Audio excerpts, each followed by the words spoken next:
penulisan kisah hidup dan perjalanan Rasulullah SAW baru ditulis dan dibukukan pada akhir abad pertama setelah Hijriah. Penulisan sirah sendiri menjadi fokus ketiga umat Islam setelah penulisan Al-Quran, As-Sunnah, dan sirah Rasulullah SAW. Lalu, siapakah yang pertama kali menulis sirah Nabawiyah? Apakah sirah yang sering kita baca dan dengar saat ini konkret dengan kejadian nyata pada saat itu? Dan yang paling penting adalah apa pentingnya mempelajari sirah Nabawiyah? Inilah dia, sirah Islamiyah.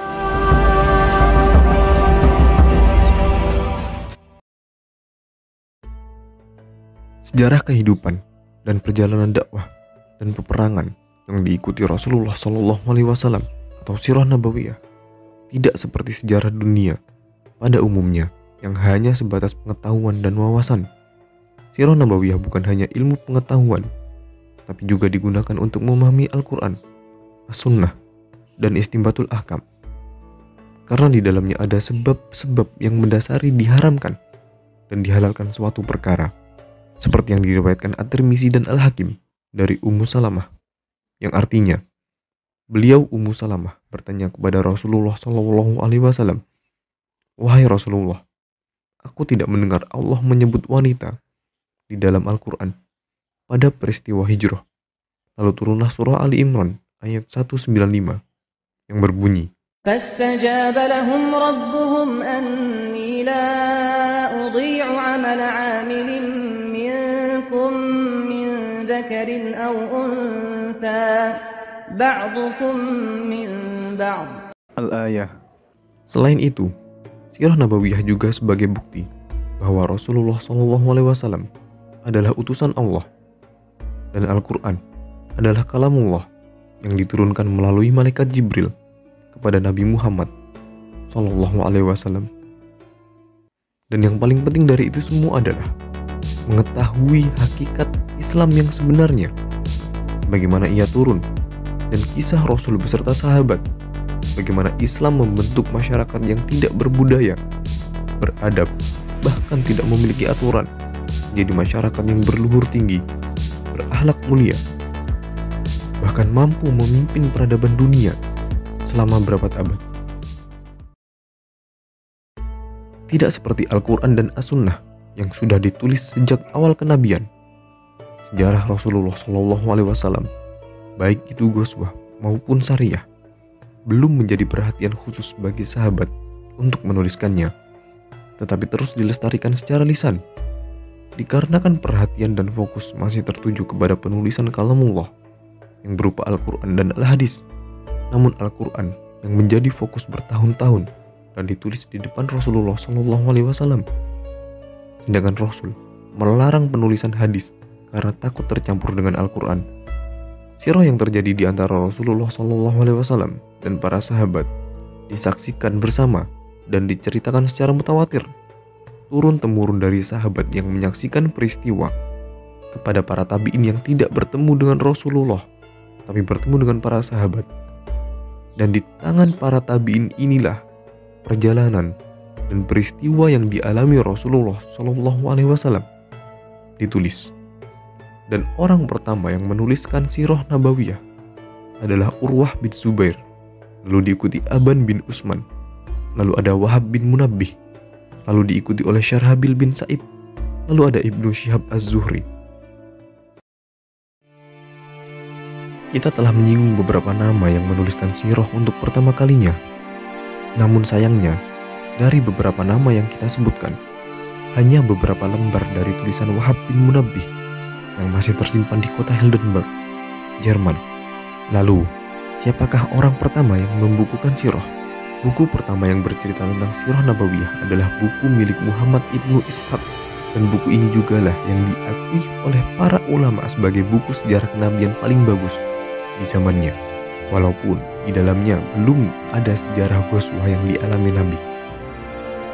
Lalu datang setelahnya Aba Muhammad Ibnu Malik, atau lebih dikenal sebagai Ibnu Hisham, menyunting buku milik Ibnu Ishaq, menambahkan peristiwa Ghazwah dalam tulisannya. Sehingga setiap buku tentang Sirah Nabawiyah yang kita baca sekarang merupakan anak dari buku yang ditulis oleh Ibnu Hisham. Pada akhir abad ke-19, muncul berbagai macam aliran histografia atau metodologi dalam penulisan sejarah. Dan metodologi ilmiah telah digunakan umat Islam dalam penulisan Sirah Nabawiyah selama berabad-abad lamanya. Namun, ada satu dari sekian banyak metodologi yang akan merusak Sirah Nabawiyah, bahkan merusak akidah dan agama yang telah dijaga selama ribuan tahun. Metodologi ini disebut individualisme. Individualisme adalah teknik penulisan sejarah di mana di dalamnya terdapat pemikiran, pendapat, bahkan tidak jarang penulis mengganti isi sejarah sesuai dengan kepentingan, keinginan, dan tujuan lainnya. Hal ini mengakibatkan penulisan sejarah hanya sebagai kegiatan seni belaka tanpa memperdulikan kebenaran dan ketepatan sejarah. Dan yang lebih parah lagi, ada beberapa penulis muslim orientalis yang menggunakan metodologi ini dalam penulisan Sirah Nabawiyah. Di antaranya adalah buku Hayat Muhammad yang ditulis oleh Hussein Haikal. Bahkan, dia dengan bangga berkata, "Saya tidak akan menggunakan apa yang tertulis di kitab-kitab sirah dan hadis, karena saya memilih untuk melakukan penelitian ini dengan metode individualisme. Hal ini dapat terjadi karena pengaruh Eropa yang masuk ke dunia Islam, terutama Inggris, yang menjajah Mesir.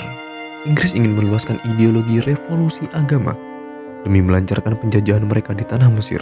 Mereka menganggap bahwa agama akan menjadi penghalang terbesar mereka untuk menjajah lembah subur tersebut. Lalu, mereka mengatur siasat untuk memisahkan agama dengan kehidupan sosial.